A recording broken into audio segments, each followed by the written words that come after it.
حضور نے فرمایا اللہ اس شخص کے چہرے کو تر و تازہ رکھے جس نے میرے سے کوئی حدیث سنی، پھر جیسے سنی اس کو ویسے آگے پہنچا دیا۔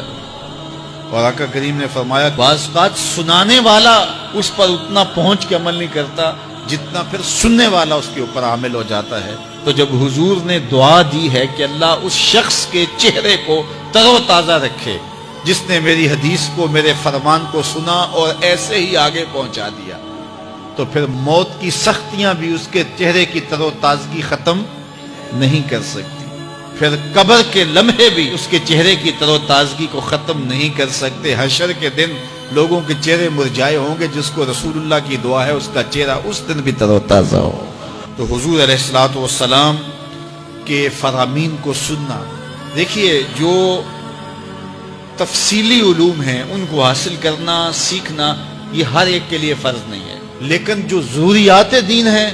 ان کو سیکھنا یہ فرض عین ہے، یہ ہر ایک کے اوپر فرض ہے۔ اگر کوئی نہیں سیکھتا تو وہ گناہگار ہے، اور اس میں نماز کے مسائل ہیں، روزے کے مسائل ہیں،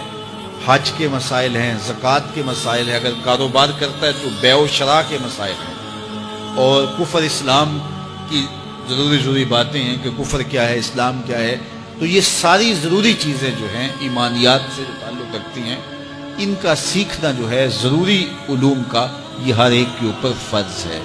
تو اس لیے آپ لوگ اپنا وقت کچھ نکال کر کے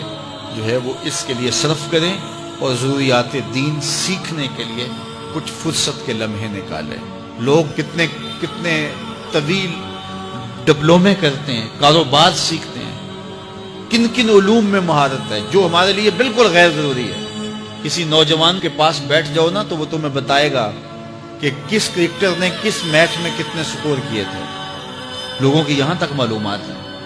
اور وہ 15 سال پرانا میچ ہے، اس کے اندر کس نے کتنے آؤٹ کیے تھے، کتنی وکٹیں لی تھیں، کتنے جو ہے وہ اس نے سکور کیے تھے، اور اس کی پوری زندگی کے سکور کتنے ہیں، کیسی کیلکولیشن ہے، اور کس قدر لوگوں کا پکا حساب ہے۔ یہ وہ چیز ہے جس کا نہ دنیا میں فائدہ نہ آخرت میں فائدہ، لیکن دلچسپی ہے نا،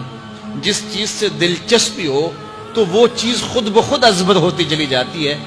دلچسپیاں انسان کو جو ہے وہ کسی چیز کو یاد کرنے میں مدد دیتی۔ ایک عرب شیخ کہہ رہا تھا کہ ہم ماضی میں پڑھتے تھے کہ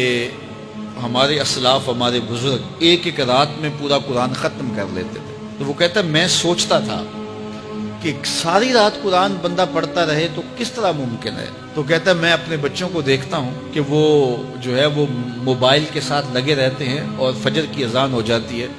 تو وہ تب چونکتے اچھا رات گزر گئی۔ تو میں کہتا ہوں نوجوان کی دلچسپیاں کچھ اور ہیں، اور وہ بھی اس شغف کی وجہ سے ایسا کھبا کہ رات گزر گئی اور اس کو پتہ ہی نہ چلا۔ تو جن کو قرآن کا نشہ ہو گیا تھا ان کی ساری راتیں قرآن میں گزر جاتی تھی، اور ان کو پتہ ہی نہیں ہوتا تھا کہ رات بھی گزر گئی ہے، اور اذان ہوتی تو پھر پتہ چلتا کہ اچھا رات گزر گئی ہے۔ تو یہ شوق اگر پیدا ہو، شوق تو دیکھیے یہ گیموں کا پیدا ہو جائے، کھیلوں کا پیدا ہو جائے، تو وہ انسان کو